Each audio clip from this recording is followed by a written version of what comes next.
اے میری قوم، اگر تم حق سے منہ موڑے ہوئے ہو تو اس میں میرا کوئی نقصان نہیں ہے، کیونکہ میں نے تو کبھی تم سے کسی اجر کا سوال ہی نہیں کیا، کبھی تم سے کوئی معاوضہ نہیں مانگا۔ میرا اجر تو اللہ کریم کے ذمہ ہے، اور اس نے مجھے یہ کمانڈ دے رکھی ہے کہ میں تسلیم و رضا کے ساتھ اسی کا فرما بردار رہوں۔ فَكَذَّبُوهُ فَنَجَّيْنَاهُ وَمَن مَّعَهُ فِي الْفُلْكِ وَجَعَلْنَاهُمْ خَلَائِفَ۔ سو تکذیب کی انہوں نے اس کی، تو نجات دی ہم نے انہیں اور جو اس کی معیت میں تھے ایک کشتی میں، اور کر دیا انہیں جانشین۔ وَأَغْرَقْنَا الَّذِينَ كَذَّبُوا بِآيَاتِنَا فَانظُرْ كَيْفَ كَانَ عَاقِبَةُ الْمُنذَرِينَ، اور غرق کر دیا جنہوں نے تکذیب کی ہماری نشانیوں کے ساتھ، بس نظر ڈالو کیسا ہوا انجام متنبع کیے جانے والوں کا۔ منظرین، پیش گیا کا کر دیے جانے والے، دوز who were warned۔ حضرت نوح علیہ السلام نے اپنی قوم کو ظاہری طور پر بھی اور خفیہ طور پر بھی، انفرادی طور پہ بھی اور اجتماعی طور پہ بھی حق کی طرف بلایا، لیکن قوم نے آپ کی باتوں پہ ذرا کان نہ دھرے، سنی کی بھی انسنی کی، آپ کی باتوں کو جھٹلایا، طرح طرح کی مخالفت کی۔ قانون ربی کے مطابق اس قوم کو پانی کے طوفان سے غرق کر دیا گیا، اور اللہ تعالیٰ نے حضرت نوح علیہ السلام اور جو آپ کے ساتھ اہل ایمان تھے ان کو محفوظ رکھا۔ جو لوگ بھی پیغام حق پہنچ جانے کے باوجود اس کو تسلیم کرنے سے گریزاں رہتے ہیں، حق کی مخالفت کرتے ہیں اور اللہ تعالیٰ کی نشانیوں کی تکذیب کرتے ہیں، تو ان کا انجام قوم نوح جیسا ہی ہوتا ہے۔ ثم بعثنا من بعد رسلا الی قومہم، پھر ہم نے مبعوث کیے اس کے بعد کئی رسول ان کی قوم کی طرف، فجاؤہم بالبینات فما کانوا لیؤمنوا بما کذبوا بہ من قبل، تو وہ آئے ان کے پاس بینات کے ساتھ، سو نہ ہوا کہ وہ ایمان لے آتے اس کا جو انہوں نے جھٹلا دیا اس سے پہلے۔ کذالک نطبع علی قلوب المعتدین، اسی طرح ہم چھاپ لگا دیتے دلوں پہ حد سے گزرنے والوں کے۔ طوفان نوح کے بعد یہ زمین دوبارہ آباد ہوئی۔ آج اس زمین پہ پائے جانے والے تمام لوگ حضرت نوح علیہ السلام اور ان کے ساتھیوں کی اولاد سے ہیں۔ حضرت نوح علیہ السلام کے بعد اللہ تعالیٰ نے کئی رسول بھیجے، ہر ایک نے لوگوں کو اللہ وحدہ لا شریک کی بندگی کی تلقین کی، لیکن اکثر لوگ دلائل روشن کو دیکھ لینے کے باوجود بھی اس بات پہ ایمان نہ لائے جس کا انہوں نے ایک دفعہ انکار کر دیا، اور نتیجہ یہ ہوا کہ ان حد سے گزرنے والوں کے دلوں پہ چھاپ لگ گئے۔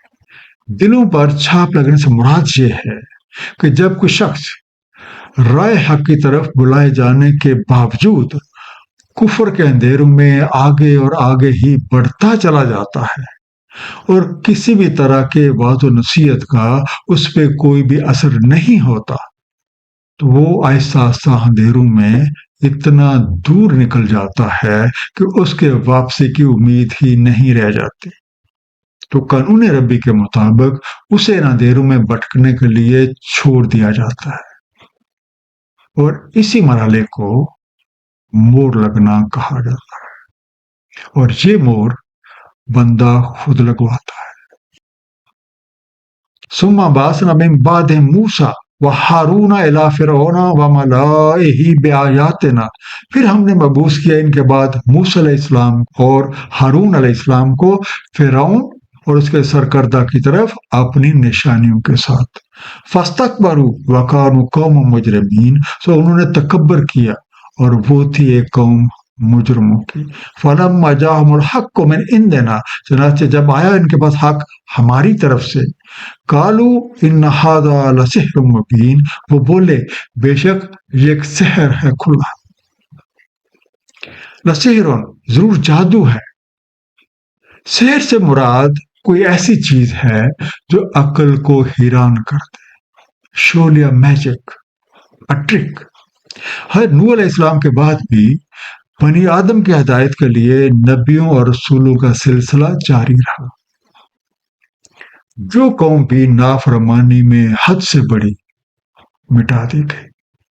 اسی سلسلے کے تسلسل میں حضرت موسیٰ علیہ السلام اور حضرت ہارون علیہ السلام کو فرعون اور اس کے سرکردہ ہمنواؤں کی طرف مبعوث فرمایا گیا. لیکن پہلے جیسی مجرم قوموں کی طرح فرعون اور اس کے ہمنواؤں نے بھی پیغام حق سے سرکشی کی اور رب کریم کی نشانیوں سے تکبر کیا. مختلف نشانیاں اور معجزات دیکھ لینے کے باوجود بھی یہ لوگ ایمان نہ لائے. اور جب کبھی بھی کوئی نئی نشانی پیش کی گئی یا کوئی نیا معجزہ دکھایا گیا، انہوں نے اسے جادو ہی قرار دیا. حالانکہ یہ نشانی دکھانے کا مقصد تو یہ تھا کہ وہ لوگ عقل و فہم سے کام لیں تاکہ ان پہ حق اور باطل بالکل واضح ہو جائے. قال موسیٰ اتقولون للحق لما جاءکم، فرمایا موسیٰ علیہ السلام نے، کیا تم کہتے ہو حق کے بارے میں جب وہ آ گیا تمہارے پاس؟ اسحر ھذا ولا یفلح الساحرون، کیا یہ سحر ہے اور نہیں فلاح پایا کرتے ساحر. قالوا اجئتنا، وہ بولے کیا آپ آئے ہیں ہمارے پاس؟ لتلفتنا اما وجدنا علیہ آباءنا، کہ ہمارا رخ موڑ دے اس سے ہم نے پایا جس پہ اپنے آبا کو. وتکون لکم الکبریاء فی الارض، اور ہو جائے تم دونوں کی بڑائی اس سرزمین میں. وما نحن لکما بمؤمنین، اور نہیں ہم تمہیں ماننے والے.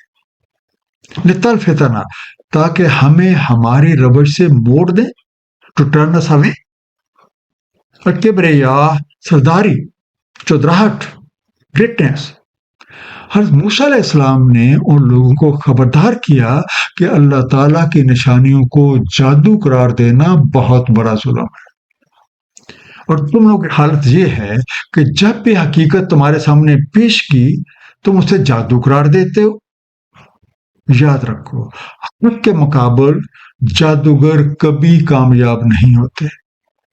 وہ کہنے لگے آپ تو ہمارے پاس اس لیے آئے ہیں کہ ہمیں ہمارے باپ دادوں کی روش سے ہٹا دیں تاکہ تم دونوں بھائیوں کی اس ملک میں برتری قائم ہو جائے. اس لیے ہم آپ کی بات نہیں مانیں گے. پہلی اقوام میں بھی اور آج بھی خلاف حق کام کرنے والوں کے پاس اپنی طرز فکر و عمل کی سب سے بڑی دلیل اپنے آباء و اجداد کی تقلید ہے. حالانکہ یہ دلیل بالکل بودھی ہے. سورہ بقرہ آیت نمبر 170 میں ارشاد ہے، جب کہا جاتا ہے ان کو اتباع کرو جو نازل فرمایا ہے اللہ تعالیٰ نے، وہ کہتے ہیں بلکہ ہم اتباع کریں گے جس پہ ہم نے پایا ہے اپنے آباء و اجداد کو. کیا اگرچہ ان کے آباء و اجداد نہ عقل والے ہوں اور نہ ہدایت یافتہ ہوں. وقال فرعون اتونی بکل ساحر علیم، اور بولا فرعون لے آؤ میرے پاس سب ساحر علم والے. فلما جاء السحرۃ قال لهم موسیٰ القوا ما انتم ملقون، تو جب آ گئے ساحر فرمایا ان سے موسیٰ علیہ السلام نے ڈالو جو تمہیں ڈالنا ہے. اللہ تعالیٰ کی نشانیوں پہ عقل و فہم سے کام لینے کے بجائے فرعون مقابلے پہ اتر آیا اور اپنے ملازموں کو حکم دیا کہ اس کی سلطنت میں جتنے بھی ماہر جادوگر ہیں ان سب کو بلا کے اس کے سامنے حاضر کر دیں. چنانچہ اس حکم کے مطابق جادوگر اکٹھے کیے گئے اور فرعون نے انہیں حضرت موسیٰ علیہ السلام کے مقابلے کا حکم دے دیا. ایک میدان میں فرعون نے بہت سارے لوگوں کو مقابلہ دیکھنے کے لیے جمع کیا. اس موقع پہ حضرت موسیٰ علیہ السلام نے جادوگروں سے کہہ دیا کہ وہ لوگ جادو کا جو بھی مظاہرہ پیش کرنا چاہتے ہیں پیش کریں۔ اس مقابلے کی تفصیل سورہ طٰہٰ کی آیت نمبر 60 سے 70 میں بیان کی گئی ہے۔ فَلَمَّا أَلْقَوْا قَالَ مُوسَىٰ مَا جِئْتُم بِهِ السِّحْرُ، تو جب ڈالا انہوں نے، فرمایا موسیٰ علیہ السلام نے، جو تم لائے ہو یہ سحر ہے۔ ان اللہ سیبطلہ ان اللہ لا یصلح عمل المفسدین، بے شک اللہ تعالیٰ ابھی اسے باطل کیے دیتا ہے، بے شک اللہ تعالیٰ نہیں اصلاح فرماتا مفسدوں کے عمل کو۔ وَيَحِقُّ اللَّهُ الْحَقَّ بِكَلِمَاتِهِ وَلَوْ كَرِهَ الْمُجْرِمُونَ، اور اللہ تعالیٰ حقیقت بنا دیتا ہے حق کو اپنے کلمات سے، اگرچہ مجرم کراہت کرتے رہے۔ جادوگروں نے جادو کے مظاہرے کی خاطر اپنی رسیاں اور کچھ لاٹھیاں میدان میں پھینک دی۔ جادو کی وجہ سے وہ تخیل میں بھاگتی دوڑتی نظر آئیں۔ حضرت موسیٰ علیہ السلام نے فرمایا، یہ جو کچھ تم بنا کے لائے ہو یہ جادو ہے، اور ابھی اللہ تعالیٰ اس کو باطل فرما دے گا، کیونکہ اللہ تعالیٰ فسادیوں کے کام نہیں بناتا، اور اللہ تعالیٰ حق بات کو اپنے کلمات کے ساتھ حقیقت ثابت کر دیتا ہے، چاہے مجرموں کو یہ کتنا ہی ناگوار گزرے۔ قرآن کریم میں بیان حقائق کے مطابق حق ثابت ہو گیا اور جادوگروں کو شکست ہوئی۔ ایک مختصر سا خلاصہ اس رکوع کا، پیغام حق کا انکار کرنے اور غلط روش پہ ڈٹے رہنے والے ناعاقبت اندیشوں کی ایک مثال قوم نوح ہے۔ حضرت نوح علیہ السلام نے 900 سال سے زیادہ عرصہ انہیں حق کی تلقین کی، ہر ممکن طریقے سے انہیں حق کی طرف بلایا، لیکن قوم نے ایک نہ سنی۔ نتیجہ یہ ہوا کہ غرق کر دیا گئے، جبکہ حضرت نوح علیہ السلام اور ان کے ساتھ موجود اہل ایمان کو اللہ تعالیٰ نے محفوظ رکھا۔ زمین پھر سے آباد ہوئی، اور حضرت نوح علیہ السلام کے بعد بھی اللہ تعالیٰ نے نوح آدم کی ہدایت کا سلسلہ جاری رکھا۔ کتنی ہی قومیں یکے بعد دیگرے نافرمانی کی بدولت تباہ کر دی گئی۔ ہدایت کے اسی سلسلے کے تسلسل میں اللہ تعالیٰ نے حضرت موسیٰ علیہ السلام اور حضرت ہارون علیہ السلام کو فرعون اور اس کے سرکردہ ہم نواؤں کی طرف مبعوث فرمایا، لیکن پہلے جیسی سرکش اقوام کی طرح فرعون اور اس کے ہم نواؤں نے بھی پیغام حق سے بے تنائی کی اور رب کریم کی نشانیوں سے کبر کیا۔ اللہ تعالیٰ ہم سب کو قرآن کریم کو صحیح طور پہ سمجھنے اور اس پہ نبی پاک صلی اللہ علیہ وآلہ وسلم کی سنت مبارکہ کے مطابق عمل کرنے کی توفیق عنایت فرمائے۔ صدق اللہ العلی العظیم۔ صلی اللہ تعالی علی حبیبہ محمد وآلہ وسلم۔